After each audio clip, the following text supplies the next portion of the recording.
Mitchell has his head up, takes the levert feet. Oh my!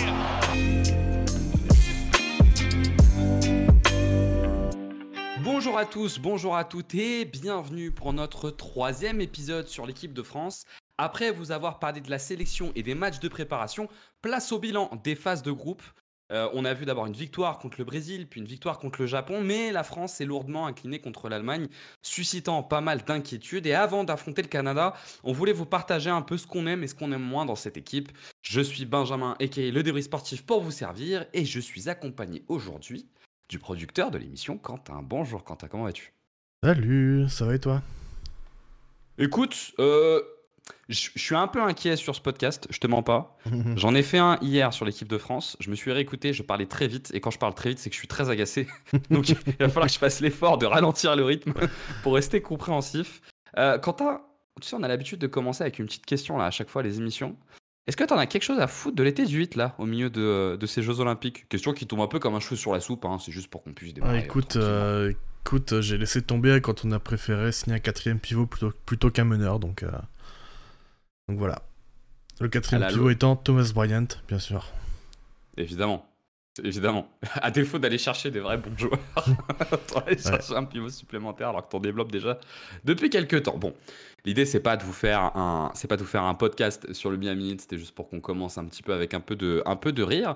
On va faire comme on a l'habitude de faire maintenant, on va faire un ping-pong avec Quentin, chacun à notre tour, on va avancer un sujet dont on a envie de parler sur cette équipe de France. Et puis, écoute, à tout seigneur, tout honneur. Quentin, je te laisse démarrer. Par quoi commencer ? Est-ce que je commence avec un truc bien quand même, ou est-ce qu'on va direct dans le dur ? Donc tu as des trucs bien. Bah, j'ai pas grand-chose non plus, faut pas se voiler la face. Mais je m'étais quand même noté le scoring de Fournier off-ball que j'avais trouvé un peu intéressant. A contrario de son scoring on-ball où il initie, et là ça peut être compliqué, même si parfois sur pick and roll ça peut aller, mais bon, c'est quand même pas terrible. Alors que off-ball, j'ai trouvé plutôt bon. Alors parfois l'efficacité a un peu manqué, mais je l'ai trouvé plutôt bon quand tu vois, il prend des écrans, il curl, et voilà, il arrive lancé plutôt que de devoir initier. Là, je l'ai trouvé intéressant, donc voilà, c'est un peu un petit point positif sur cette équipe. On peut se faire un premier échange du tour d'Evan Fournier dans ce cas. Vas-y. Ça peut être l'opportunité. Evan Fournier, qui est un joueur essentiel dans cette équipe, lors des 3 dernières campagnes, ça a été le meilleur joueur offensif de l'équipe, je pense qu'on peut le dire, même l'Eurobasket l'année dernière. Avec pas mal de déchets, c'était quand même pas si mal, et on sait que l'équipe de France ces dernières années fonctionne quand Evan Fournier fonctionne très bien. Moi, un peu dans le prolongement de ce que tu dis, je vais éviter de faire un monologue, mais dans le prolongement de ce que tu dis, moi, ce que j'aime bien avec Evan sur cette compétition-là, c'est ses intentions de jeu, que je trouve vraiment dans le cadre de ce dont on a besoin, quoi.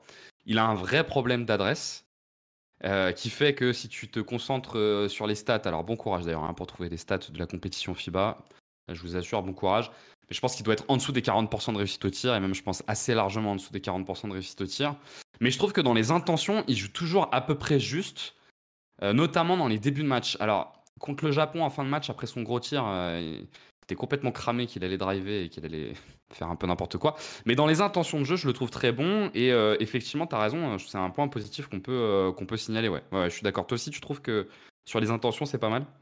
Ouais, et puis même défensivement, tu sens que voilà, il veut jouer, et puis bah ça en fait un joueur plutôt positif globalement, disons dans l'ensemble, même si, ouais, comme tu l'as dit, l'efficacité est pas terrible, et du coup, forcément, sa production, elle baisse un peu, et bah voilà, c'est normal. Mais ouais, c'est ça, dans les intentions, et puis il essaye pas toujours d'en faire trop, contrairement aux campagnes précédentes où parfois tu sentais qu'il forçait même quand il était pas en réussite, et ça pouvait être un problème parfois sur certaines séquences. Là, je trouve qu'il le fait moins, et du coup, ça pénalise un peu moins l'attaque. Alors qu'il pourrait, parce que c'est quand même, je trouve, le joueur le plus talentueux sur les lignes extérieures de l'équipe et sur ce qu'il montre. Et donc, il pourrait se retrouver dans un schéma où il force beaucoup, mais je suis d'accord avec toi, il force pas beaucoup. Et je suis d'accord avec toi que défensivement, c'est plutôt OK.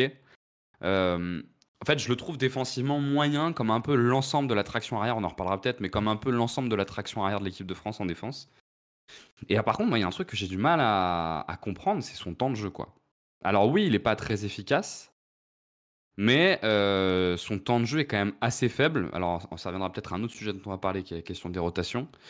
Mais son temps de jeu est assez faible. Et moi, je ne sais pas si tu es d'accord avec ça, mais je suis assez convaincu depuis le début, j'en parle depuis le début de la préparation, que le seul monde où ça passe pour l'équipe de France, c'est un monde où Evan Fournier est bon et t'apporte beaucoup. Je veux dire, tu vois, tu peux reprendre, tu sais, le gif là, de Doctor Strange là, qui monte, Ouais. le 1 du doigt, tu vois, s'il y a un monde, dans ce un monde, c'est Evan Fournier qui est plutôt en confiance et plutôt à droit au tir, quoi. Ouais, parce qu'en même temps, qui d'autre est capable de créer du jeu pour lui-même et un peu pour les autres enfin, tu vois, je pense qu'on en reparlera peut-être plus en détail aussi, mais c'est pareil, en fait, t'as pas de créateur, et Fournier, c'est ta seule option là-dessus, et du coup, bah, si t'as que lui, il faut qu'il soit bon. Ouais, je suis complètement d'accord. On reparlera, j'imagine, du pick and roll offensif et de nos options offensives, donc on se grille peut-être pas cette carte tout de suite. Mais effectivement, même sur pick and roll, aujourd'hui, ça reste quand même notre meilleur joueur depuis le début de la compétition. Ouais, et puis sur pick Euh, and roll, c'est un joueur en plus qui va chercher à scorer et qui va pas chercher à passer, donc c'est pareil, ça reste encore assez limité, quoi. ouais, t'as toujours cette question sur les intentions. On se dit d'autres choses sur Evan ou est-ce qu'on passe à un deuxième sujet, Non, je peut-être un pense peu plus... je pense qu'on peut enchaîner, vas-y, avec ton petit point à toi. Alors, on peut aborder un des premiers gros sujets dont je voulais parler, moi, sur ce podcast. L'équipe de France avait préjugé que son grand point fort, ce serait l'association entre Victor Wembanyama et Rudy Gobert. L'association entre Victor Wembanyama et Rudy Gobert est née un peu d'un fantasme, celui d'associer, Quentin, tu me dis si je me trompe, mais les deux meilleurs protecteurs de cercle de la NBA. Allez, Ouais, bah, mais pas là-dedans. Ouais, Non, non, mais ouais, tu cales avec Anthony Davis, des mecs ouais, comme Anthony Davis, ça, correct. Chet Holmgren, qui est peut-être encore un peu juste, mais ouais, t'es sur deux des 3-4 meilleurs, en tout cas, largement. Et on a décidé de tout construire autour de ces prétendus avantages importants qu'on avait, avec l'idée de les associer. Je te propose qu'on démarre peut-être par l'attaque, qui est peut-être le plus clair à décrypter, et puis on pourra peut-être décrypter dans un second temps la défense. Je sais pas ce que t'en penses. Moi, je trouve que ce duo offensivement est particulièrement peu fonctionnel. À quoi je l'impute? Je l'impute quand même grandement à l'activité offensive et l'efficacité offensive de Rudy Gobert dans un système où il n'a pas un gros joueur de pick and roll avec lui. En fait, on se rend quand même compte que Rudy Gobert, s'il n'a pas un gros joueur de pick and roll avec lui, c'est un vrai poids pour l'attaque, parce que la seule chose qu'il fait réellement bien, c'est la pose d'écran et de rouler vers le cercle. Et il est capable de donner absolument aucun spacing, ni aucune création. Du coup, je sais pas si tu as cette sensation, mais moi j'ai la sensation que tu te retrouves à être un peu obligé de jouer pour lui. C'est-à-dire qu'en Enfin, permanence, tu le cibles, tu joues pour lui, et du coup, Victor est éloigné, cherche en permanence Rudy près du cercle. L'accès au cercle n'est pas du tout libéré pour Victor. Et du coup, on est sur un truc assez dysfonctionnel, je trouve. en fait, c'est ça le problème, c'est que du coup, Victor est obligé de jouer en stretch 4. Sauf que bah, c'est pas son jeu, c'est pas son rôle, c'est pas là où il est le plus optimisé. Et du coup, en fait, t'as un Victor qui est toujours loin du panier. Et quand il veut se rapprocher, bah, c'est compliqué parce que les lignes de drive, elles sont un peu plus rétrécies. Et puis, bah, t'as le défenseur de Rudy qui, en général, est le protecteur de cercle adverse qui est là. Donc, en fait, tu te retrouves avec, ouais, c'est ça, une attaque qui est dysfonctionnelle parce que t'as pas de spacing, parce que t'as Rudy qui a un poids et parce que parfois, ils essayent de se chercher en high-low et en fait. C'est compliqué parce que en fait c'est souvent Rudy qui se retrouve en high-low mais c'est pas un spécialement très bon passeur. Quand il prend un dribble pour essayer d'aller au cercle, bah c'est pareil, en fait c'est pas bon du tout donc tu te retrouves en fait avec deux joueurs qui sont pas du tout optimisés. Ouais, je suis assez d'accord avec toi. T'as vraiment un truc qui, en fait, tu vois Victor. C'est terrible, en fait. Tu vois Victor dans toutes les zones dont on a vu cette saison, qui étaient des zones d'exploration, c'est-à-dire un peu chasser de la raquette à l'extérieur, donc qui lui permet de développer un peu tu vois, de shot making. Mais ça, tu peux pas baser ton attaque là-dessus. Enfin, tu peux pas baser ton attaque sur un axe de développement d'un joueur jeune, quoi, dans le cadre d'une compétition. Et tu Et tu vois, ne l'as plus. Ouais, pardon.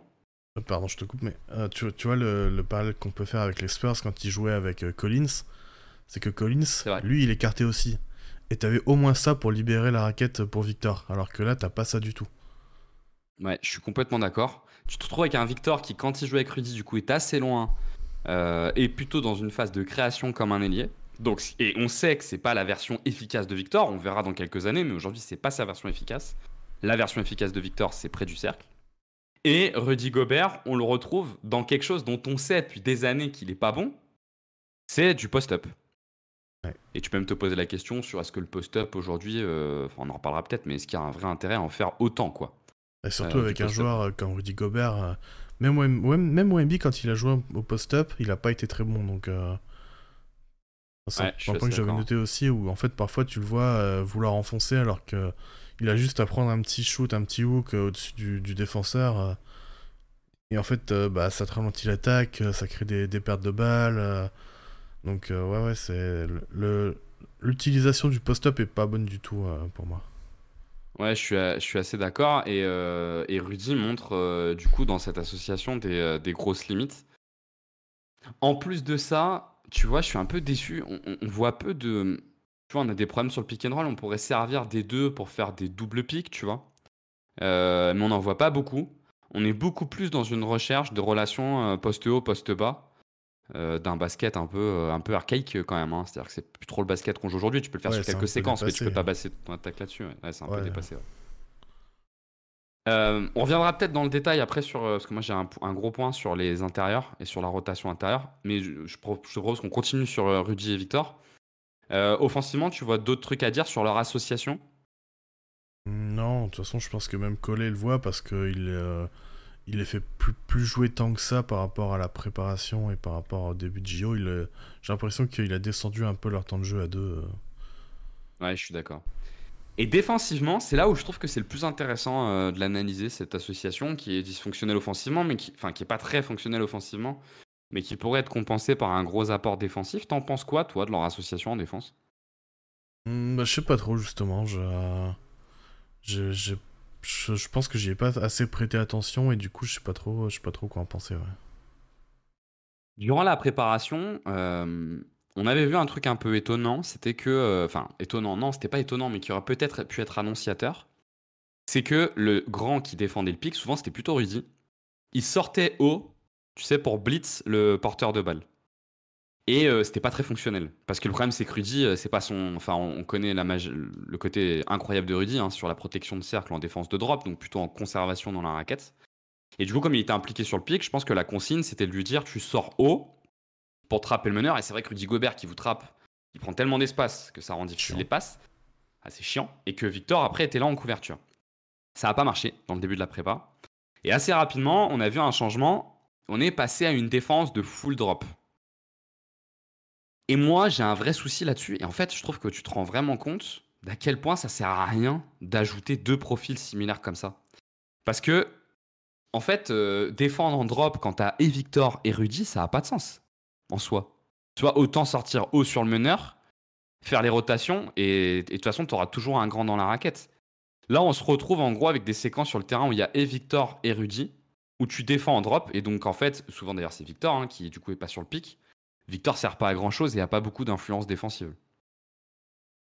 Je sais pas si tu vois ce que je veux dire, si t'as un peu le même avis là sur le fait d'avoir deux grands qui peuvent protéger la raquette. Je trouve qu'on se rend compte que finalement ça a pas trop d'intérêt quoi. Ouais, peut-être qu'encore une fois, il se retrouve en fait mal optimisé et du coup, bah, voilà, c'est comme en attaque, c'est un peu dysfonctionnel et ouais, je t'avoue que j'ai un peu du mal à avoir un avis là-dessus, mais ouais, c'est deux profils similaires et tu te retrouves du coup peut-être un peu embêté parfois. Ouais, je saurais pas trop quoi en dire, ça je t'avoue. Et il y a un deuxième élément sur leur association défensive, c'est qu'on retrouve un phénomène qui ressemble un peu au phénomène que tu sais qu'on avait pu connaître avec les Bucks cette saison. L'équipe de France devait construire sa défense sur cette protection intérieure, mais qui devait être doublée d'une très bonne défense extérieure. Or, je sais pas ce que tu penses de notre défense extérieure, elle est pas mauvaise, mais elle est OK plus, quoi, tu vois. Ouais, Et tu te retrouves assez souvent dans des situations où, en fait, ils se font percuter par des joueurs lancés et où, au final, ben, ça, maintenant, on le sait, quoi. C'est-à-dire que quand les extérieurs arrivent lancés, t'as beau avoir une bonne protection de raquette, ça sert pas à grand-chose. Bah ouais, le problème de cette défense extérieure, en fait, c'est que tu vois, il y a des joueurs qui sont capables, qui sont même plutôt bons, les Nilikina, les Koulibaly, j'en passe des meilleurs, mais le problème c'est que ces joueurs-là, ils jouent pas tant que ça, parce qu'en attaque, c'est pas bon, et que les joueurs qui sont bons en attaque, bah en fait, ils sont pas très bons en défense, donc en fait, tu te retrouves à avoir un compromis tout le temps, constamment. Et du coup, ta défense extérieure est moyenne et tu dois compter quasiment, enfin pas exclusivement, mais beaucoup plus sur ta protection de cercle de Victor ou de Rudy ou les deux. Et parfois, bah, ça marche pas, tout simplement. Ouais, parce que le truc, c'est que souvent, tu es dans des situations où tu vas avoir ton défenseur extérieur qui est dépassé. Donc, en fait, c'est plus moins une situation de 5 contre 4. Mm. Et du coup, tu as beaucoup d'hésitation dans ces situations-là. Et notamment sur la presse tout-terrain, on l'a beaucoup vu.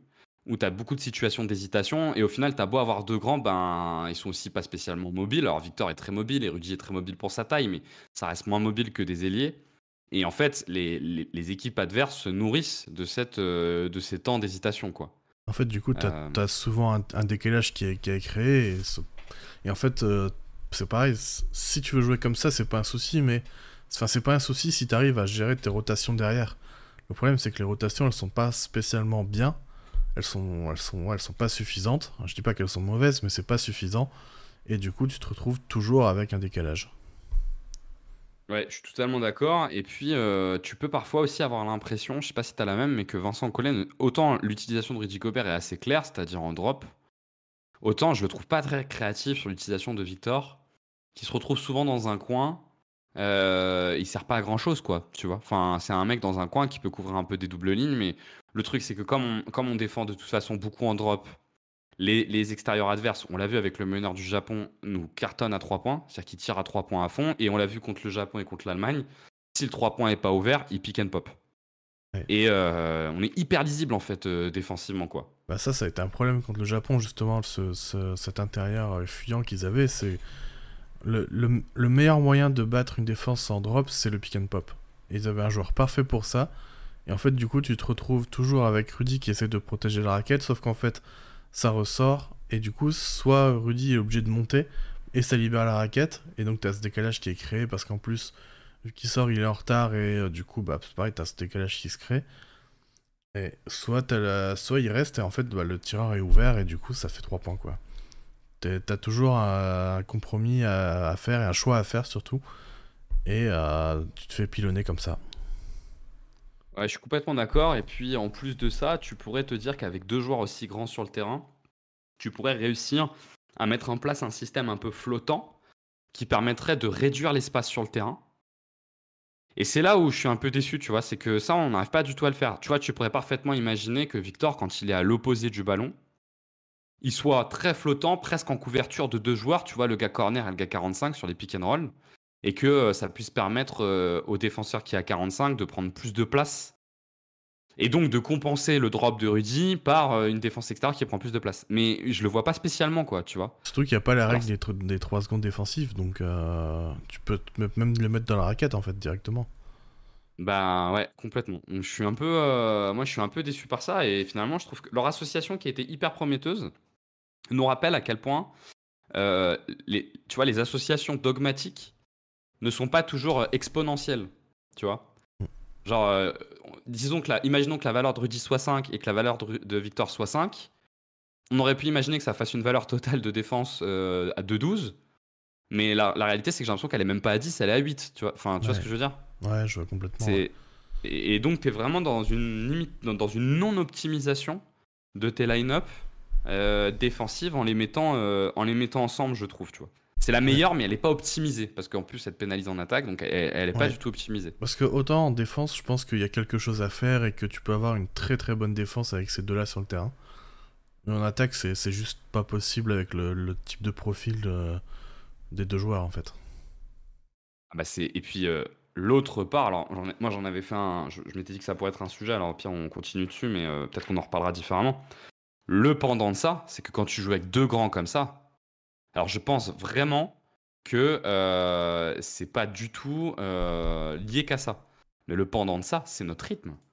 C'est qu'on joue mais extrêmement lentement, enfin à un point qui est assez impressionnant. Ouais. Et forcément, les Ça, je pense passages pas que ce avec... soit le problème de taille ou quoi, parce que même quand il y en a qu'un des deux, ça joue super lentement et tu vois, après un rebond, on cherche le meneur et après on avance, alors que tu vois, Victor il peut prendre un rebond et avancer et lancer l'attaque, tu vois.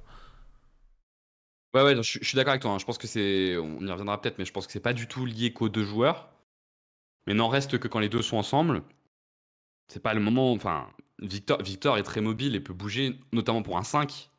Et pour un 4, tu vois, c'est déjà un peu moins le cas, quoi. Par exemple, si tu mets Koulibaly en 4 ou si tu mets.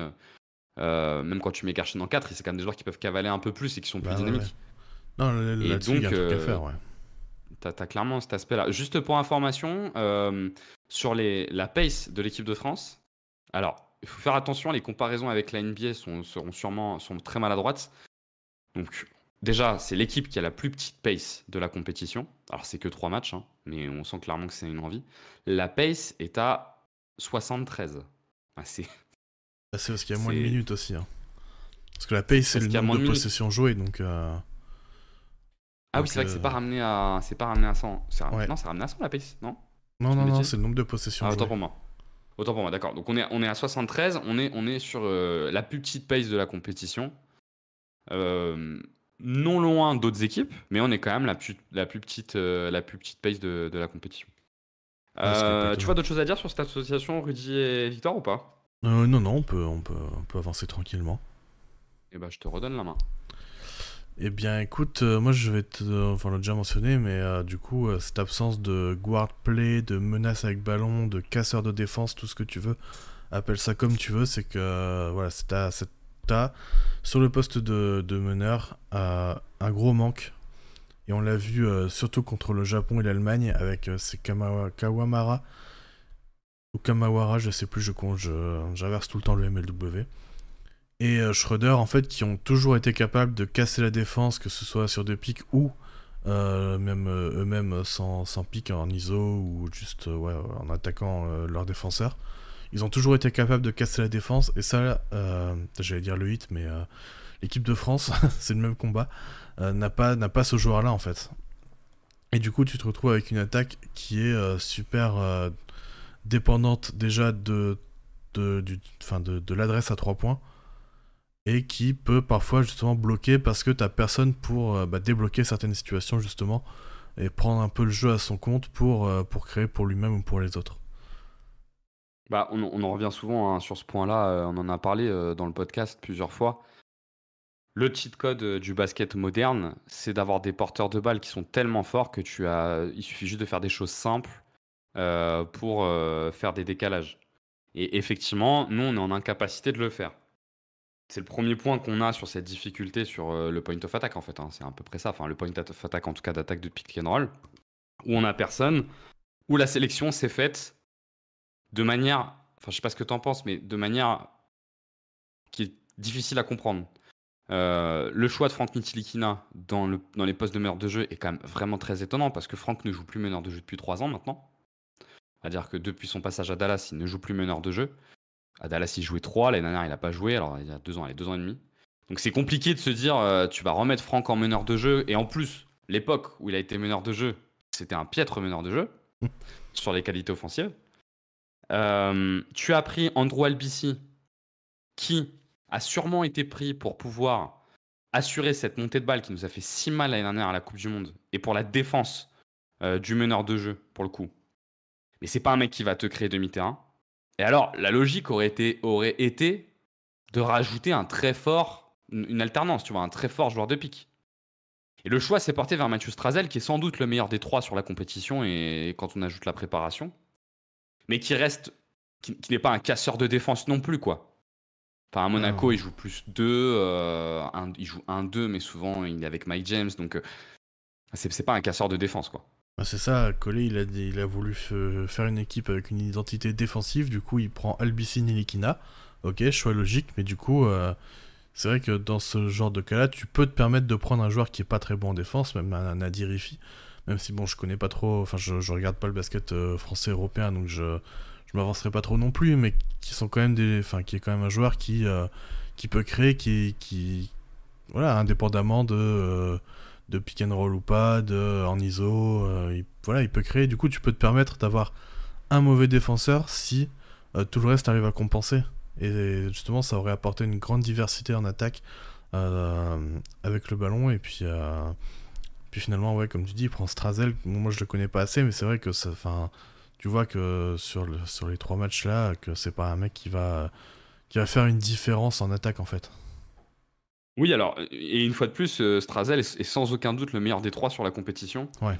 Et donc c'est pas contre lui, mais effectivement, il y a 2 joueurs qui auraient pu être pris pour compenser cette difficulté-là. Le premier, c'est Nadirifi, qui est plus un poste 2. Ouais, peu importe que ce Mais, soit un poste 1 ou 2, juste un guard qui est capable de créer quoi. mais tout à fait, complètement. Qui par contre est tout à fait capable de créer. Alors c'est plus sûr de l'isolation, mais qui a un vrai shot making. Et t'en as besoin, il te faut un minimum de shot making. Et le deuxième, et là pour moi c'est celui pour lequel je ne comprends vraiment pas ce qui a été fait, c'est Sylvain Francisco. Il est trop petit. Il a dit il est trop petit. Ouais, il a dit il est trop petit, et tu me disais ça la dernière fois, juste le titre, et tu prends Droit Psy derrière, ouais. quoi. Alors, Sylvain Francisco a pas été très bon dans les phases de qualification. Bon, enfin, ça reste quand même le meneur de jeu du Bayern Munich, un meneur de jeu d'Euroleague. Et Sylvain Francisco, il a du déchet, c'est sûr. Mais pour le coup, c'est un vrai casseur de ligne. C'est un vrai casseur de ligne.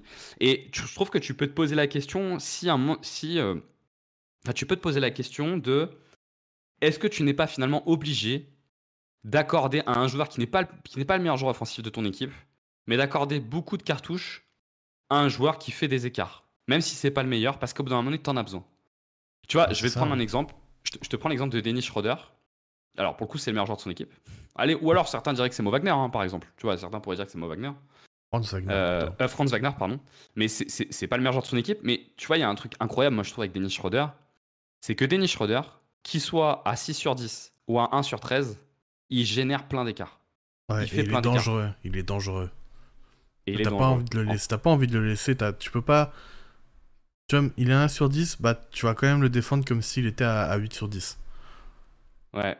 Parce qu'en plus, tu sens qu'à tout moment, tu sens que s'il en met un seul, il va te trash et il va te faire péter un plomb en plus. Donc il y a une partie d'ego qui fait qu'il garde. Il peut prendre un coup de chaud aussi, tu vois, il peut en mettre 2 d'un coup. Voilà, c'est vraiment ça qui nous manque. Et puis, il a des capacités de percussion qui font que parfois, effectivement, il va un peu forcer. Mais à partir du moment où il pénètre, t'es obligé d'aider parce qu'il va systématiquement passer son défenseur. Enfin, on le voit même en NBA avec Schroeder. Enfin, il a des capacités de percussion qui sont incroyables. Tu vois, t'as pris l'exemple du japonais, je me tente pas à dire son nom, où, tu vois, c'est pas le meilleur joueur de son équipe. Le meilleur joueur de son équipe, c'est Hashimura. Tu vois, on peut dire qu'il fait plutôt un bon match d'ailleurs. Mais ils s'en foutent les japonais, tu vois. Ils lui donnent, je crois que de mémoire, il prend 25 tirs, il fait 9 sur 25 au tir. Parce qu'à un moment donné, tu as besoin que ton porteur de balle principal soit dangereux. Il faut qu'il soit dangereux. Et c'est là où j'en veux un peu à Vincent Collet de ne pas avoir accepté de prendre un joueur qu'il estime peut-être un peu moins fort que d'autres joueurs qu'il a à disposition, mais qui est plus dangereux. Parce que le problème de cette équipe, tu vois, on entend beaucoup Fred Weiss sur Eurosport, moi ça m'énerve, dire qu'on ne se passe pas assez la balle. Moi je suis pas du tout d'accord avec ça. C'est pas ça le problème. Mais oui, le problème c'est pas ça. La balle, au contraire, je trouve qu'on se la passe. On a une formation sur les connecteurs qui est incroyable. La balle, on se la passe. Le vrai problème, c'est qu'on ne génère pas le premier écart qui va générer une aide pour faire la passe. En fait, tu fais une passe à 10 là. En fait, tu fais juste une passe à 10 où il n'y a personne qui a rien fait. Et juste, la défense, elle a rien à faire en fait. On dirait les Boston Celtics sans talent, quoi. Tu vois, un peu de ça. C'est-à-dire que tu tournes autour comme au hand, mais t'as pas de shot making. Enfin, et du coup, je me demande s'il faut pas, justement, tu vois, si c'est pas aussi une façon, enfin, tu vois, ça peut pas être une compétition pour acter qu'à un moment donné, bah, t'es toujours obligé d'avoir ce joueur-là, même s'il est un peu moins fort que les autres. T'es obligé de l'avoir parce que, à un moment donné, t'es sûr que t'en auras besoin. Et effectivement, on est très faible là-dessus, d'autant qu'historiquement, toutes les belles campagnes de l'équipe de France se sont basées. Il y a différentes façons de générer du scoring et des décalages. On va dire que le post-up, c'en est une ancienne qui existe encore. Tu as le shoot en sortie d'écran, donc les tirants en mouvement. Le post-up, on sait que c'est plus très efficace. Les tirants en mouvement, on n'en a jamais eu. Ça n'a jamais été notre formation, on n'en a pas, donc on n'est pas capable de créer avec ça. Donc en fait, la seule façon dont on peut créer, historiquement, c'est sur le pick and roll. Si tu regardes toutes les équipes de France qui ont fonctionné, il y a toujours eu des joueurs de pick and roll qui étaient très performants sur leur compétition. C'est Tony Parker déjà. Évidemment, Tony Parker. Mais même ces dernières années, Thomas Hurtel, il n'est pas là. Pas qu'importe. Nando De Colo, qui quand même fait des JO incroyables à Tokyo. Ouais, et Evan Fournier. Est un peu dans le dur. et qui là n'est plus capable de rien, et Evan Fournier qui fait des JO incroyables à la création sur le pic, avec un shotmaking de zinzin. Et là, tu choisis d'y aller avec strictement rien, quoi. Donc tu te poses un peu la question de qu'est-ce que tu prévois en attaque, quoi. Ouais. Et du coup, t'as une attaque qui est pas très efficace et voilà, tout simplement. Hein. On va Ouais. pas tourner autour Ouais, du pot. Hein. Clairement. Clairement, D'ailleurs, et avec... j'ai juste écorché le nom du meneur japonais, c'est Kawamura. Voilà. Je redis et puis je m'excuse auprès de tous ceux qui écoutent ce podcast. tu vois d'autres choses à dire là sur ce... Donc toi c'est la création sur le pic là en fait, ton sujet c'était ça. Hein. Ouais, bah c'est ouais, le manque de meneur, de menaces avec ballon en fait, que ce soit sur le pic ou sans pic. Mais globalement c'est ça, ouais, ça se rejoint. On passe à un autre sujet. Vas-y. Moi je pense qu'il y a un autre gros sujet, c'est les rotations intérieures. Ça te dit qu'on aborde celui-ci? Ouais. Alors on a 4 intérieurs. On peut parler des rotations tout court même. Hein. Alors je pense qu'il y a les deux sujets. Moi je veux parler des rotations intérieures juste sur les différentes combinaisons, ce qui marche moins et pourquoi ça marche moins. Mais on enchaînera Parce que après t'as raison. les- Ouais, t'as raison, il y a un énorme sujet sur la rigueur des rotations qui est encore plus important. Ouais. Alors, sur les rotations intérieures, on a 4 joueurs qui sont 4 joueurs de top niveau. Rudy Gobert, meilleur défenseur de la NBA. Victor Wembanyama, prospect générationnel. Guerschon Yabusele, meilleur poste 4, on va dire, sur les 3 dernières années de l'Euroleague. Et Mathias Le Sort, le meilleur pivot de cette saison d'Euroleague. Donc vraiment une rotation de très haut niveau. On a déjà parlé de l'association Victor Rudy, j'y reviens pas. Deuxième association qu'on attendait beaucoup, c'est l'association Victor Yabusele. L'association Victor Yabusele, je dis ce que j'en pense, tu me dis ce que tu en penses après. Moi, je suis très déçu de cette association. Très déçu. Je trouve qu'elle ne fonctionne pas du tout. Pour plusieurs raisons. La première, c'est qu'elle te permet d'avoir un espoir qui est de jouer du 5-out, mais le 5-out, si t'as pas de joueur de percussion, ça sert pas à grand chose.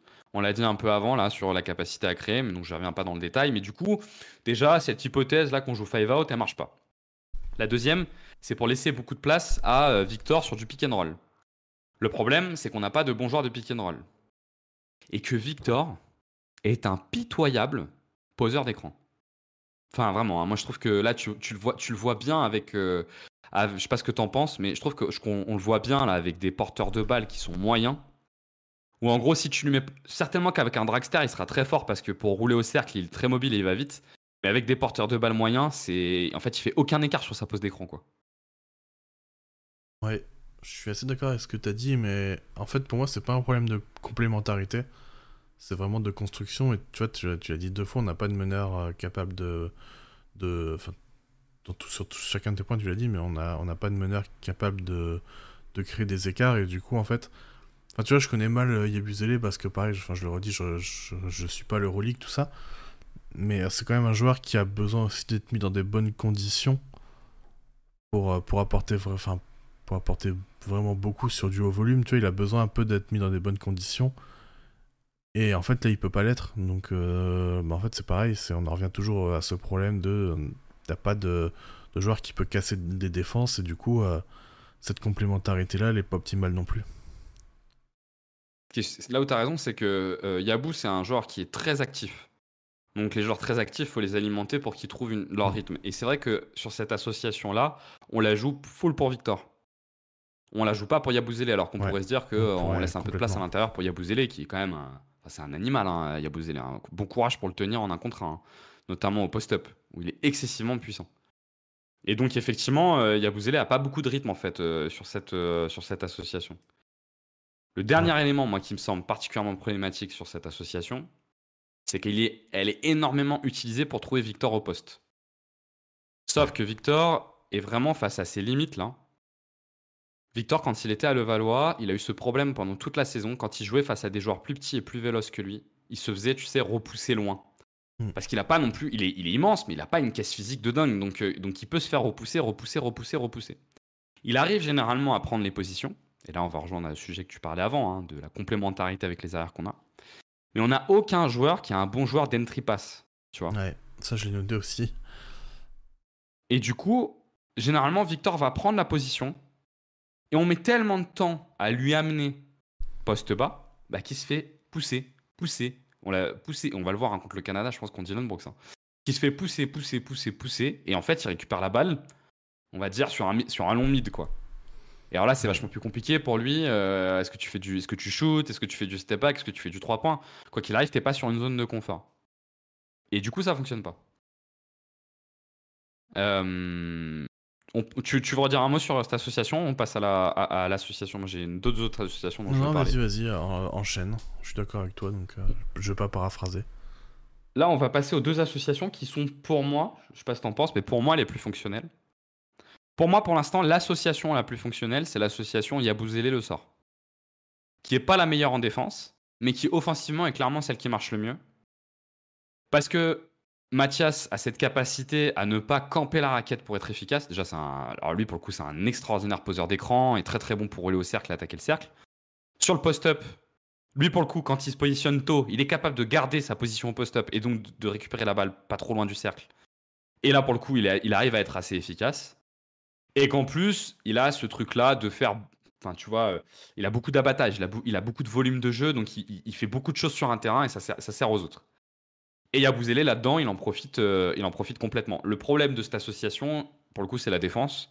Et je pense que c'est pour ça que Vincent l'utilise pas tant que ça. C'est vrai que Mathias, sur la défense, depuis le début de la compétition, c'est un peu compliqué, moi je trouve. Je sais pas ce que t'en penses, mais c'est un peu compliqué. Ouais, et puis même là, t'as aussi un petit souci de taille. C'est deux joueurs qui sont un peu petits. Donc c'est pareil là-dessus. Mais j'allais dire un truc, mais je sais plus.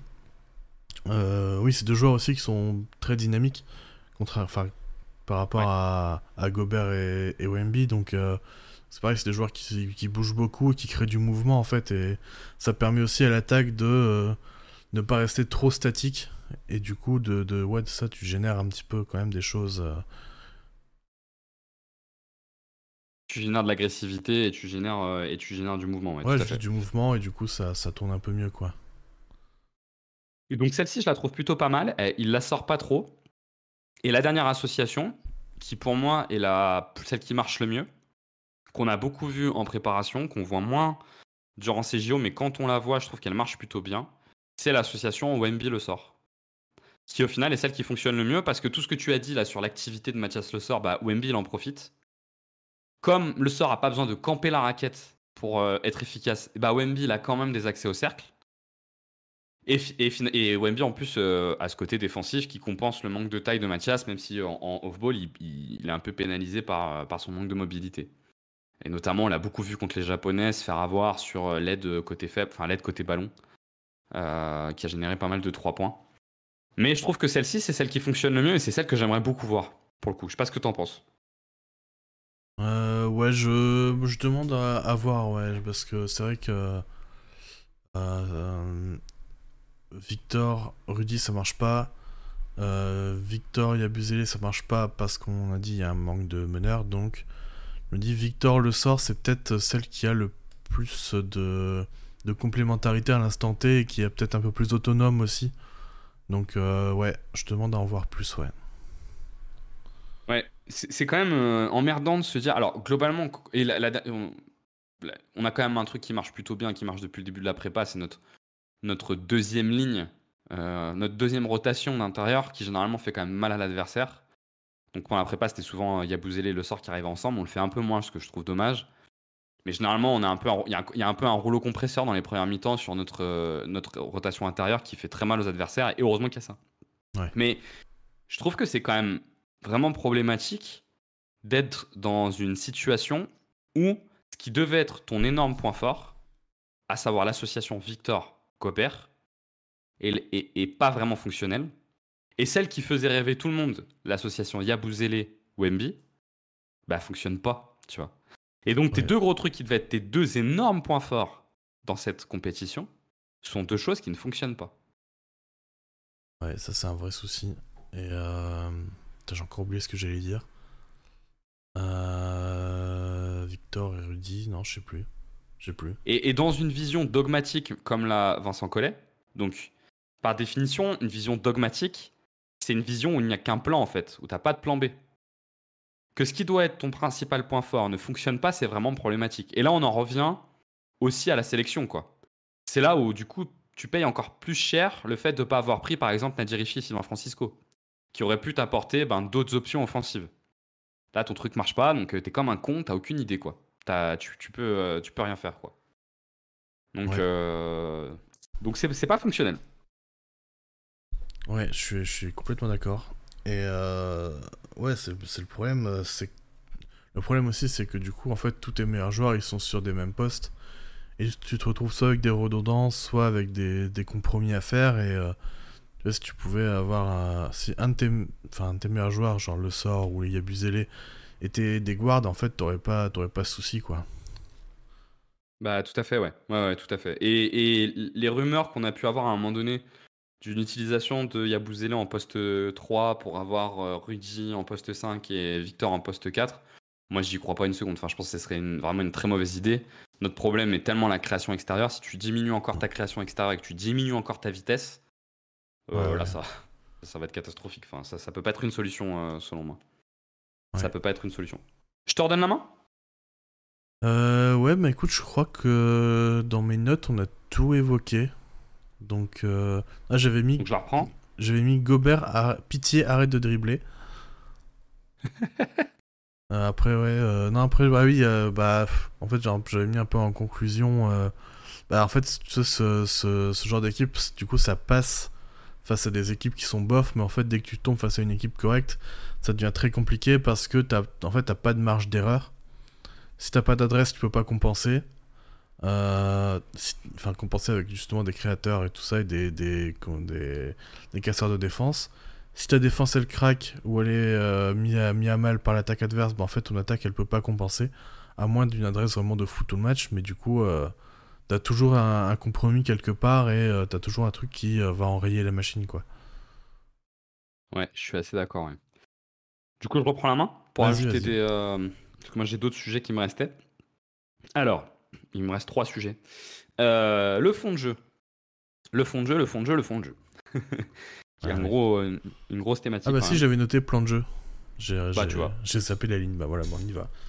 Allez, on y va sur le plan de jeu. Donc, clairement, on a pris une option qui est un tout pour la défense. Un Qui tout pour marche la pas. défense, ça veut dire quoi? Qui marche pas. Qui marche pas en défense, déjà. Ce qui est vraiment... Ouais. Ça marche pas au global, mais avant de pas marcher au global, ça marche pas en défense. Mais qui a un choix qui se traduit comment? Qui se traduit par la volonté de presser l'adversaire tout terrain, par le fait de ralentir le rythme quand tu as le ballon, et le fait de ne pas aller au rebond offensif. Qui sont 3 éléments qui sont aujourd'hui pas mal challengés en fait par la réalité des événements. Sur la presse tout terrain, je pense que on a une mauvaise surprise. C'est qu'on s'attendait à pouvoir être fort là-dessus et en fait on se rend compte qu'on n'est pas si fort que ça. Pourquoi, selon moi? Premier élément, parce que Andrew Albici devait être le fer de lance de ça, ou Frank Ntilikina. Mais en fait, on se rend compte que c'est des bons défenseurs, mais pas des top défenseurs. Enfin, Andrew, quand même, n'arrivait pas à garder le meneur du Japon. Hein. Bah, Albici était très bien il y a 3 ans. En fait, la plupart des joueurs étaient très bien il y a 3 ans, mais là, ils arrivent en fin de cycle, quoi. Ouais, complètement. Et du coup, ta presse tout terrain par tes petits, elle se retrouve être assez bancale. Tu as des bons défenseurs extérieurs, mais qui sont... Tu vois, je pense à Nico Batum, à Cordinier, à Koulibaly. Mais tu vois, c'est des bons défenseurs extérieurs par leur polyvalence, pas par leur spécialisation. Tu vois, qu'est-ce qui fait que Nicolas Batum est particulièrement intéressant en défense? C'est parce que tu peux le mettre de poste 4 à meneur de jeu et qu'il s'en sort. Mais c'est pas non plus le Dort, tu vois, quand tu le mets contre un meneur de jeu. Ouais. Et finalement, tu peux faire un peu le même constat pour Cordinier et pour Koulibaly. Et donc, en fait, c'est des défenseurs qui sont particulièrement bien adaptés à du switch all, mais qui sont pas adaptés à des très très fortes pressions, tu vois, tout terrain et sortir sur tout. Mm. Et donc ça, c'est un peu ta partie mauvaise surprise. Donc, le problème de la presse tout terrain, c'est que si tu la fais péter, la presse tout terrain, bah, c'est un 54 que tu joues. Et quand tu as des meneurs de jeu comme Dennis Schroeder ou comme, on le verra lors du quart de Kawamura. finale, mais comme... Ouais, alors le truc c'est que même contre lui, c'est pas suffisant. Ouais. Tu as raison. Mais quand tu as des meneurs comme Dennis Schroeder ou comme on verra contre le Canada, comme chez Gilgeous Alexander, se retrouver à jouer des 4 contre 5, enfin des 5 contre 4 pour eux du coup, et nous des 4 contre 5, c'est un vrai problème. Faire pression sur Shai contre le Canada, c'est vraiment un suicide en direct. Hein. Ouais, mais on l'a fait contre Dennis Schroeder, alors je me demande si on n'est pas capable de le faire aussi contre Shai Gilgeous-Alexander. Tu vois, on l'avait vu d'ailleurs lors du match de préparation, où Vincent Collet avait mis Franklin Ntilikina dans le 5 pour défense Shai Gilgeous-Alexander. Aux grandes surprises, ça n'a pas fonctionné. Hein. Bizarre. Bizarre, c'est clair, putain. Parce que, pourquoi on en rigole? Parce qu'aujourd'hui, la réalité, c'est que tu peux pas avoir ton plan comme ça, parce que ça ne peut pas être ton plan de jeu quand tu joues le Canada. Parce qu'aujourd'hui, personne ne limite vraiment Shai Gilgeous-Alexander. Tu vois, aujourd'hui, qui dans le monde arrive à vraiment arrêter Shai Gilgeous-Alexander? Enfin, tu vois, pas grand monde, personne en fait. Pas grand monde. Donc, bien évidemment que Franck n'y arrive pas, ça doit pas être surprenant. Donc, ce premier élément est pas fonctionnel. Le deuxième, c'est le rythme. Alors, on l'a esquissé un peu tout à l'heure. Alors, je pense que là, on peut ouvrir un gros truc sur le rythme. Moi, ça me rend fou, Quentin. Hein. Je suis dingue. Hein. Je ne comprends pas l'intérêt d'avoir... Enfin, si, je vois ce qu'il veut faire, mais je comprends pas l'intérêt de développer une top défense si c'est pas pour jouer de la relance. Ah bah, moi, je le vis 82 matchs par an avec Miami. T'as une transition de merde, alors que t'as une défense top tier qui provoque des pertes de balles. Alors, sauf qu'en plus, l'équipe de France provoque pas de perte de balles. En plus. En plus. Alors, moi, ce que je comprends, alors tu vas me dire si toi qui connais bien ça avec Miami, si c'est ça, mais en fait, la peur qu'a le coach, c'est de perdre des ballons. C'est ça, c'est de faire de la relance, de perdre des ballons et de perdre le contrôle sur le tempo. C'est ça, c'est tu joues... En fait, jouer vite, c'est pas... tu joues dans l'insécurité, entre guillemets, de... Ah voilà, quand tu joues vite, bah oui, tu peux perdre un ballon parce que tu t'es un peu précipité, ce genre de choses. Mais si tu prends pas le risque, bah en fait, tu perds aussi beaucoup de points faciles en transition sur des lay-ups ou des dunks tout simples. Et du coup, quand t'as une attaque déjà qui est pas terrible, bah quand t'as en plus pas de points en transition qui sont des points faciles, pas de points sur les rebonds offensifs aussi qui peuvent être des points faciles, tu te retrouves avec une attaque vraiment très bof, quoi. Et encore, Miami a un peu de talent, quand même. Tu vois, tu as des options, tu as des joueurs de pick and roll, avec Tyler Hero, on va dire, avec Terry Rozier, même si c'est pas dingo. Tu as des joueurs d'isolation avec Jimmy Butler. Tu as des joueurs qui peuvent sortir des écrans, donc développer un jeu demi-terrain. Mais là, l'équipe de France n'a rien de tout ça. Ouais. Donc, ta seule possibilité d'être viable offensivement, c'est de jouer vite. Enfin, moi, ça me paraît mathématique. Hein. Ah oui, non, mais c'est très simple. Hein. C'est un constat très simple. Et le problème, c'est qu'on l'a vu dans les déclarations. Alors, je ne vais pas dire de bêtises, mais il me semble que dans une déclaration d'après-match, Vincent Collet a dit si on veut battre l'Allemagne, on ne peut pas battre l'Allemagne s'ils mettent 84 points. En gros, il faut qu'ils soient sous les 70 points.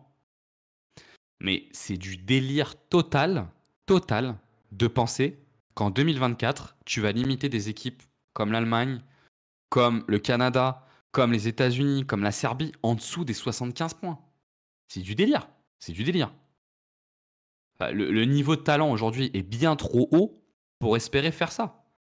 Ton meilleur cas contre le Canada, c'est qu'en gros, tu arrives à limiter Shai à 30 points et le couper complètement des autres. Mais même s'il fait ça, ils vont quand même atteindre les 80 points. Enfin, à un moment donné, pour gagner les matchs, il faut que tu arrives à cette barre des 80 points. Tu les gagneras pas à 70 points, les matchs. C'est pas possible. Ouais, je suis bien d'accord. Et donc, du coup, voilà, tu te retrouves dans un truc qui est assez dingue sur le rythme. On joue très lentement. On refuse la relance. Et ça, moi, je pense pas que c'est lié aux joueurs. Hein. Je pense que c'est... Enfin, pour moi, ça me paraît vraiment être une consigne. Hein. Ouais, je pense que c'est une consigne. Hein. Quand tu vois Victor prendre un rebond et chercher LBC direct, je pense que c'est une consigne et pas Victor qui, toute l'année, a eu champ libre pour remonter la balle. C'est pas d'un coup il se dit « Ah, je dois chercher mon meneur hein. ». On lui a dit « Cherche ton meneur ». Et d'autant qu'en plus, tu vois, on a deux problèmes structurels. Putain, franchement, c'est super agaçant. On a deux problèmes structurels contre lesquels il faut lutter. On a du mal à monter la balle. Donc, comme on a du mal à monter la balle, je sais pas si t'as remarqué, moi, ça me rend dingue. Combien de possessions, notre première attaque de la possession, il reste 10 secondes ou 11 secondes. Ah, je te dis, cette équipe, c'est le Miami Heat international. Vraiment. Donc, moi, j'ai accepté le truc et moi, j'ai l'habitude. Mais quand t'as aucun tough shot maker, parce qu'encore à Miami, il y a quand même un peu de tough shot maker. Quand t'as aucun tough shot maker, tu vas démarrer une position à 10 secondes, c'est du suicide en fait. Ah, oui, non, mais je suis bien d'accord. Hein. Je suis bien d'accord. C'est du suicide total. Donc on a ce problème-là sur l'attaque, et j'en avais un deuxième. Donc c'est ces remontées de balles qui auraient dû être compensées. Et puis voilà, enfin, après, globalement, le manque de talent. Et du coup, bah, tu te retrouves dans une situation excessivement problématique à ce niveau-là, quoi. Ouais. Et le dernier élément, c'est dans le prolongement de cette volonté de maîtriser le repli défensif. Tu fais un dernier truc. Alors que putain, t'as deux pivots de 2m15 et 2m20. Tu ne vas jamais au rebond offensif. Ouais, ça c'est un problème aussi. Putain, Parce non, que, mais sérieux, c'est... que tu ne joues pas le rebond offensif parce que t'as pas les armes pour le faire. C'est normal. Mais là, t'as Gobert et Wembanyama, t'as Le Sort qui a une activité de dingue. Yabusele est capable aussi, tu vois. Donc t'as vraiment de quoi y aller. Ah, c'est un truc de fou. C'est un truc de fou. Tu te retrouves à aller aucun rebond offensif, donc tu génères pas de seconde chance. Donc en fait, ton niveau de possession dans les matchs est super bas. Donc tu marques pas beaucoup de points. Notre point par possession est pas si cata, hein. Tu vois, là je regarde, on est à 1,05, on est au milieu, quoi. Tu vois, on fait un peu mieux que l'Australie. On est au niveau de tous les nullards, là. Tu vois, dans les qualifiés, on est mieux que l'Australie, on est mieux que la Grèce. Après, on est en dessous de tous les autres. Ouais. Mais donc on est en joué des équipes de merde, hein. Donc on a joué le Japon et le Brésil, hein. Soyons un peu lucides aussi, quoi. Mais normalement, il faut générer de la possession, il faut mettre un peu de folie. Et tu vois, ce qui m'emmerde, c'est que... Et j'espère qu'ils vont être capables de se dire ça contre le Canada. Moi, j'aimerais bien que contre le Canada, ils se disent écoutez, les gars, ce match-là, on le joue 20 fois, on le perd 19 fois. Donc, en gros, si c'est un match normal, on perd. Donc, il faut en faire un match un peu fou, quoi. Et en faire un match un peu fou, bah voilà, c'est de la relance. Prenez tous vos tirs en première intention. Le seul moyen qu'on gagne, c'est qu'on fasse tomber la foudre. De toute façon, les mecs, ils le feront pas, hein. Et le problème, c'est là où je suis d'accord avec toi, c'est que ils le feront jamais. J'y crois pas une seconde. Ça s'invente pas comme ça. Ça s'invente pas, ça se travaille. Ça s'invente pas comme ça. Tu vois, c'est pas un coup de baguette magique. D'un coup, tu dis allez, Faya, tout le monde peut y aller et on va le faire correctement. Faut le travailler. Ouais. Et c'est un truc compliqué à travailler en plus. Complètement. Et donc voilà, sur ce fond de jeu, il y a un énorme problème et qui est un pur problème de coaching. Putain, c'est dingue quand même. Avec cette équipe, t'aurais quand même très clairement pu te dire, tu fais un espèce de New York Knicks-like, quoi, tu vois. Tu prends, je sais pas, tu prends Sylvain Francisco, tu lui files toute la percussion, tous les ballons de merde. Et je dis pas que ça aurait marché, hein. Je dis pas que ça aurait marché, que ça aurait été bien. Et puis, tu joues agressif à mort. Tu vas sur tous les rebonds offensifs. Tu joues comme un chien de la casse, quoi. Enfin, c'est ça, tu joues le jeu de la possession. Hein. Tu joues le jeu de la possession, ouais. Tu joues le jeu de j'aurai plus de possession que vous.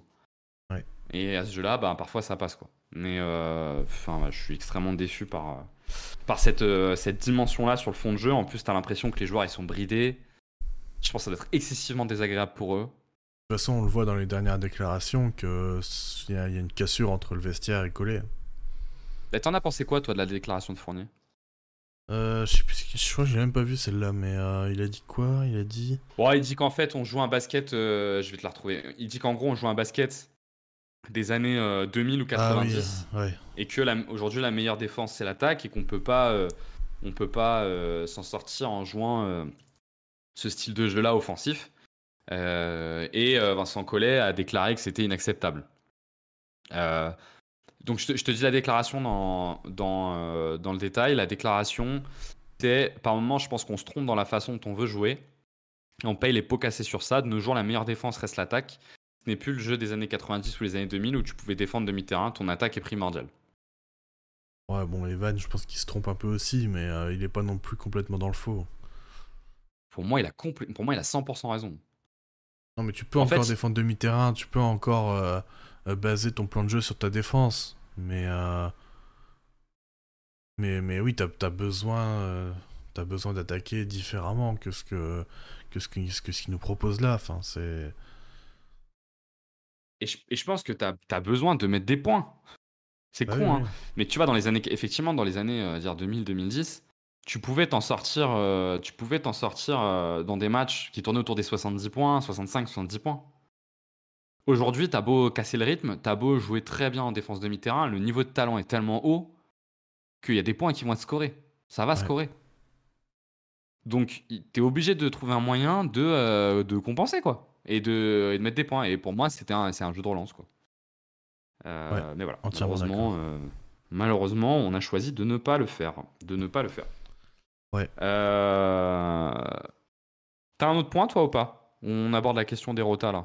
Ah bah on peut partir sur les rotations. Pierre a mis Gros point les rotations d'interrogation. pour coller. Gros point d'interrogation. Pourquoi tu changes tout le temps C'est incompréhensible. C'est incompréhensible. Là. Franchement, j'ai jamais vu ça. Dans une compétition internationale, tu changes le 5 de départ entre les matchs. À la mi-temps, tu changes ton 5. Il y a des mecs qui jouent 10 minutes en deuxième mi-temps à la suite alors qu'ils sont pas joués en première mi-temps. Et c'est pas contre les joueurs, hein, c'est vraiment... c'est les choix du coach qui sont incompréhensibles. T'as souvenir d'avoir déjà vu ça, toi? Ah bah non, J'ai jamais vu ça. Dans une compétition internationale comme ça... Alors je veux bien qu'ils tentent des choses, ils tentent des ajustements selon l'adversaire, selon la forme du jour et tout, mais bon, t'as zéro continuité, quoi.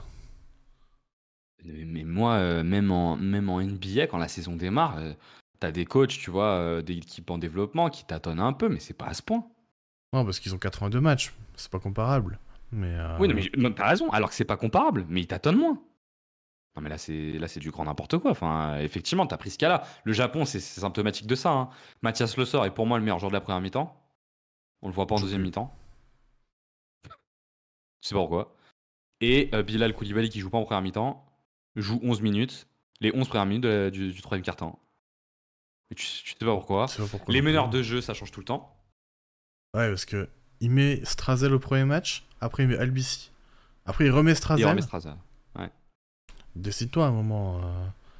Le mec, il a vu un meneur de 1m... 3 minutes. Mais en plus, il voit un meneur d'1m70 en face, il dit « Ah, je vais faire pareil ». Bah non, on s'en fout. Mets ton meneur de base. Surtout quand tu joues au Japon, quoi. Tu as à toi d'imposer ton style contre le Japon, quand même, quoi. Bah ouais. Et je pense que c'est pas ça. Moi, je pense que c'est pire que ça, Quentin. Contre le Brésil. Alors déjà, Strazel, sans trop de raison, s'est mis à avoir son temps de jeu diminué à la fin de la préparation pour monter suite Franck Ntilikina. Je pense qu'à la fin de la préparation, Vincent Collet a vu que Franck pouvait plus jouer meneur. Du coup, il l'a sorti. Il a commencé la compétition avec Strazel en 1. Strazel joue 3 minutes contre le Brésil. C'est tout. Il doit considérer qu'il démarre pas bien, mais enfin, 3 minutes, les amis. Oh, enfin, t'as le droit à une seconde chance quand même dans le match. Enfin, Et puis en plus, c'était pas Kata, il loupe 2 tirs. Il a le droit de louper 2 tirs, c'est pas la fin du monde. Il loupe tous des tirs. Il n'y en a pas un qui est capable de foutre des tirs dedans, donc c'est pas grave qu'il en loupe 2. Derrière, le met pas. Deuxième match, c'est Albisi qui commence. Albisi, il se fait démonter par. Kawamura. Terrible. Kawamura, merci. Il se fait démonter par Kawamura. Du coup, il joue tous 6 minutes en fait contre le Japon, la première mi-temps. On se rend compte que Strazel, c'est le meilleur. Il démarre le match 3. Puis match 3, à un moment, on le voit plus. Puis Enfin, putain, mais... Quand tu vois les temps de jeu, pour les joueurs. Quand tu vois les temps de jeu, ils sont tous entre 25 et 12 minutes. Il y a vraiment 10 joueurs entre 25 et 12 minutes. Alors que merde, quoi. Enfin, fais jouer tes meilleurs joueurs 32-33 minutes, quoi. C'est Budenholzer de 2020, hein, ou... C'est clair. Et puis, en plus de ça, c'est quand même excessivement compliqué pour les joueurs de trouver un rythme quand tu sais que si tu loupes des choses, tu vas pas avoir le terrain, quoi. Ouais, complètement. Faut un peu de relâchement. Mentalement, c'est compliqué. Sinon, sur ton attaque. Ah bah ouais, il faut un peu de relâchement. Et là, tu peux pas en avoir. Donc, t'as les minutes qui bougent beaucoup. Mais en plus de ça, t'as les rôles qui bougent. Les rôles bougent. Parce que Franck, il a des passages où il est comme initiateur d'attaque, où on lui fait jouer contre le Brésil, on lui fait jouer les pick and roll, et on le met en initiateur d'attaque. Puis après, ça fait sens parce qu'il est pas très bon, mais après, tu vas le retrouver dans un rôle de spot-up. Isaiah Cordini est un très bon exemple de ça. Hein. Cordini va avoir des passages où il est utilisé comme un free and D, la majeure partie du temps. Puis à d'autres moments, il est utilisé en porteur de balle. Mais tu sais pas pourquoi. Parce que alors, pour moi, Cordini, depuis le début, il faut qu'on l'utilise plus en porteur de balle. Mais t'as souvent l'impression que c'est une rotation en mode parce que pourquoi pas. Ouais, c'est ça. Comme Val disait dans la conve. Parce que merde. Ouais, exactement, ouais, c'est ça. Parce que merde, ça marche pas, donc je bouge. Putain, franchement, c'est terrible, hein. Et tu vois pas comment les joueurs peuvent fonctionner là-dedans. Alors, au-delà du fait qu'ils jouent à 12, et là, t'as raison, enfin, jouer à 12, tu peux quand même te poser des questions. Ça montre bien qu'il a... Sans mettre une intensité de dingue. Encore, tu joues à 12 quand tu mets une intensité de dingue, pourquoi pas, mais là, c'est pas le cas. C'est ça, tu dis à Franck, tu joues 12 minutes, mais sur ces 12 minutes, je te veux, mais comme un mort de faim, tu joues tous les ballons, tu joueras 12 minutes, mais tu n'auras plus d'énergie à la fin. Bon, tu dis, ok, tu vois. Et tu fais tourner comme ça, c'est un style de jeu, c'est particulier, mais pourquoi pas? Mais là, même pas, quoi. Bah non, parce qu'il sait pas au début du match, il va le faire jouer 12 minutes. Au début du match, en gros, il les fait jouer 6 minutes tous les 3, et puis le meilleur, il joue la deuxième mi-temps, quoi.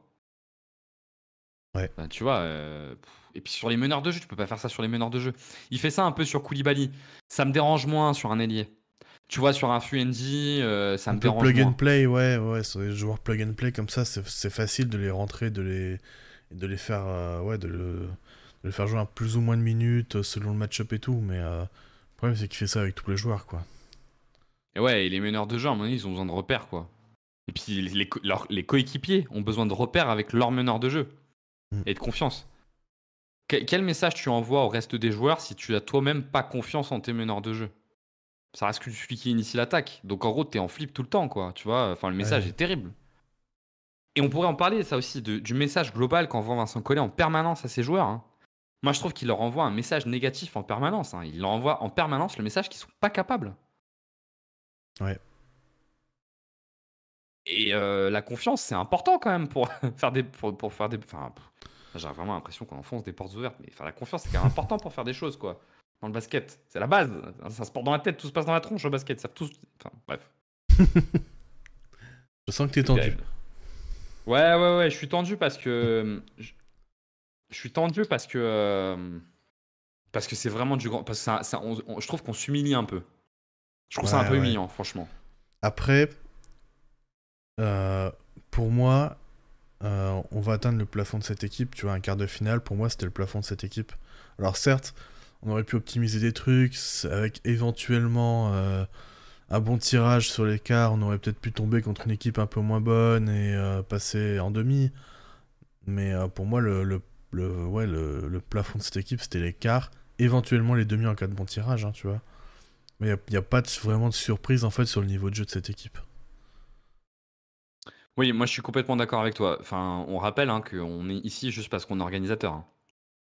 Si on n'est pas organisateur, on n'est même pas au TQO vu qu'on s'est fait sortir en poule l'année dernière. Donc on devrait même pas être là. Je suis d'accord avec toi. Pas que en 2024, le plafond de l'équipe de France est probablement un top 8 ou fait un bon tirage, un top 4. Ouais.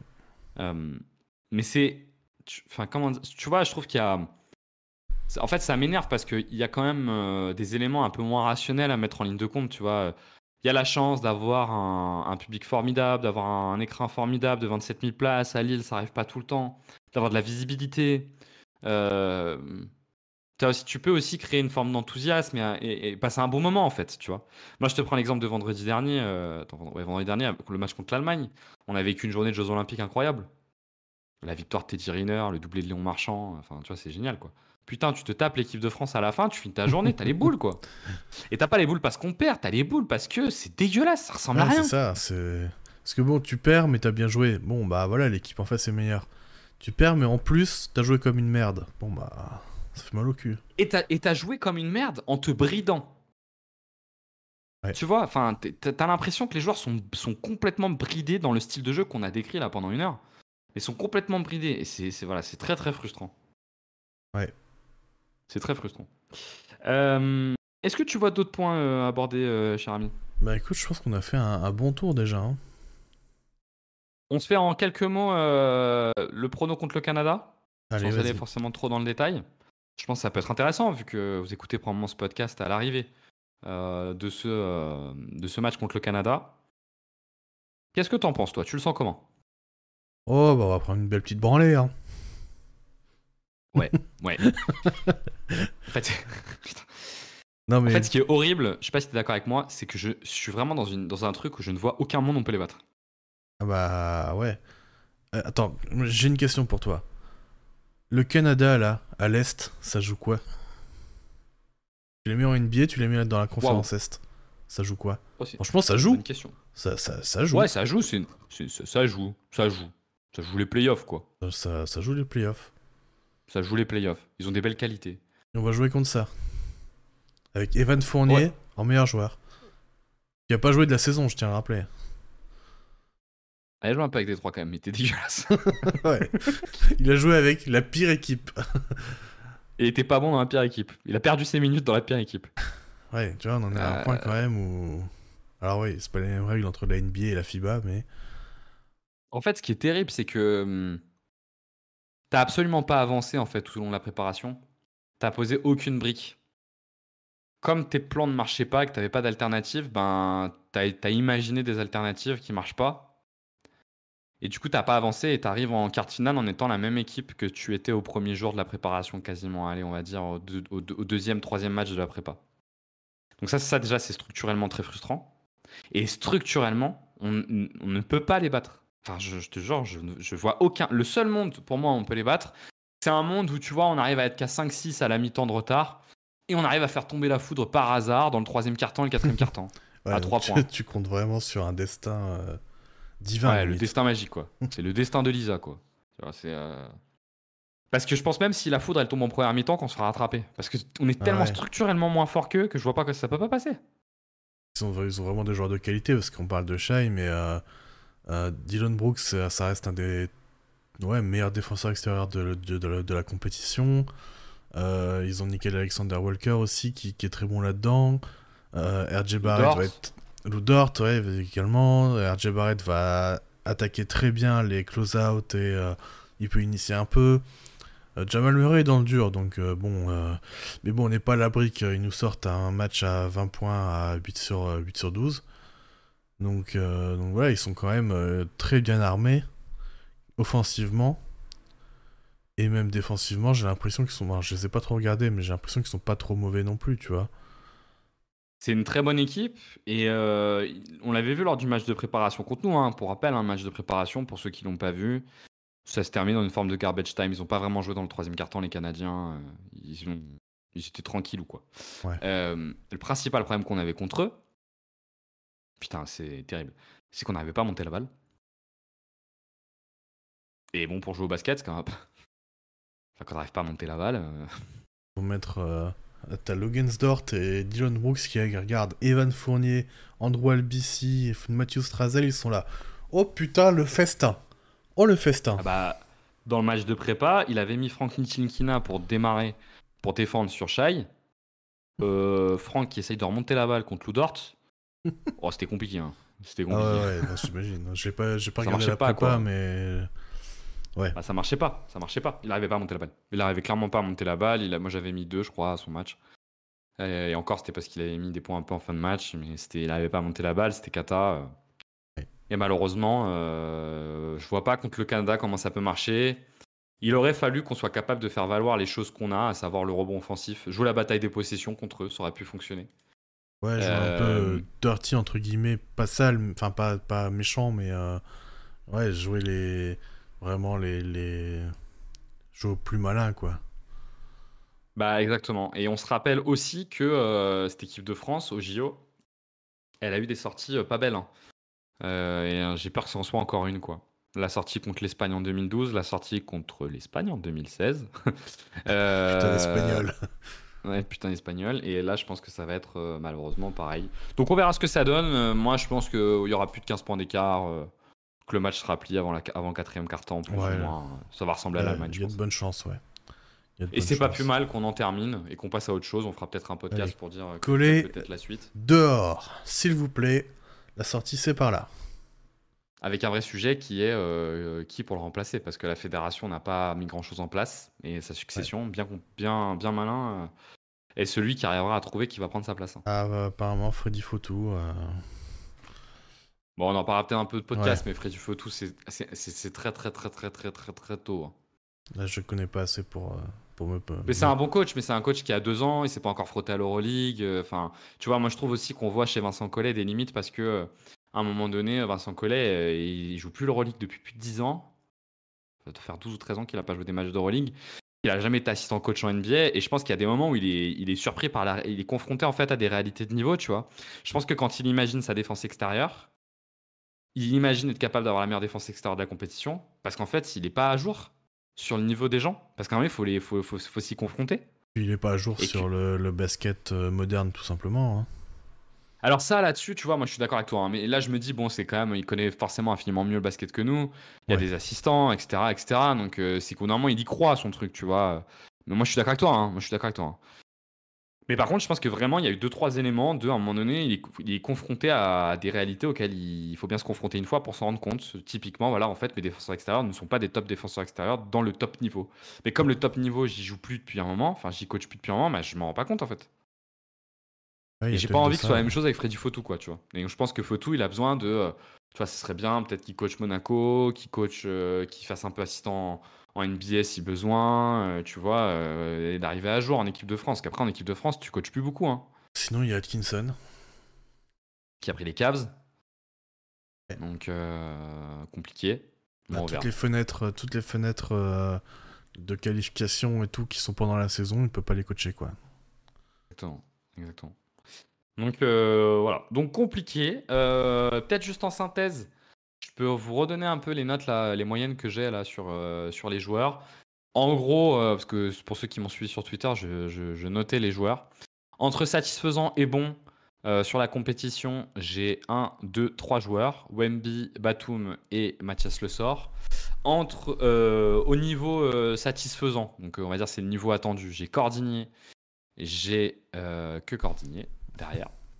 Ensuite, entre satisfaisant et moyen, là j'en ai un peu plus, j'ai Strazel, Koulibaly, Gobert, Fournier, Yabusele et Franck. Et ensuite, en dessous, donc à partir de insuffisant jusqu'à mauvais, j'ai LBC, j'ai De Colo. Voilà où on en est. Ce qui traduit aussi le fait que la plupart des joueurs, je trouve, sont au niveau attendu en fait, hein. Il n'y a pas non plus énormément de surprises, tu vois. Ouais, je pense Euh, que même au-delà de ça, on l'a dit, c'est vraiment parfois pas un problème vraiment de niveau intrinsèque, mais plus de construction d'équipe et de plan de jeu. Ouais. Ouais, c'est pour ça qu'on dit que c'est structurel. Ouais. Qu'il y a des éléments qui sont structurels, c'est que l'équipe est mal branlée, que le fond de jeu est mal pensé, et que c'est pour ça qu'on voit pas comment ça peut passer contre le Canada, quoi. Ouais. Et ce qui est terrible, c'est que du coup, tu te dis que tout ça aurait dû être assez prévisible, finalement. On avait commencé d'ailleurs les podcasts, hein, sur l'équipe de France. Moi, j'avais posé une question à nos amis de Upset Media, là, sur le premier podcast qu'on avait fait. J'aurais dit, est-ce que vous pensez que tu peux être une top équipe en 2024 sans une bonne attaque? Bon, on a la réponse. Bon, Ouais. alors, on ne sait pas si on est une top défense ou on n'est pas une top défense, donc on ne sait pas si ça passe avec une top défense. Mais en tout cas, on a vu que tu peux pas être une top équipe avec un minimum, enfin un minimum offensif. Faut être la meilleure défense et de loin, quoi. Faut être les Bah, tu Wolves. penses à Miami? Ouais, ou aux Wolves, ouais, mais enfin, t'as quand même un peu plus d'armes offensives, t'as quand Ah même oui, non, un bien minimum sûr. offensif, tu vois. Bien sûr, mais c'est pas non plus une top attaque. Une top attaque. Non, mais ce que je veux dire par là, c'est que cette équipe de France, on l'a quand même imaginé être bonne en Ouais. sachant très bien qu'elle serait mauvaise en attaque. Pas Ouais. moyenne, mauvaise en attaque, tu vois. Ça a été quand même le présupposé de base de cette sélection.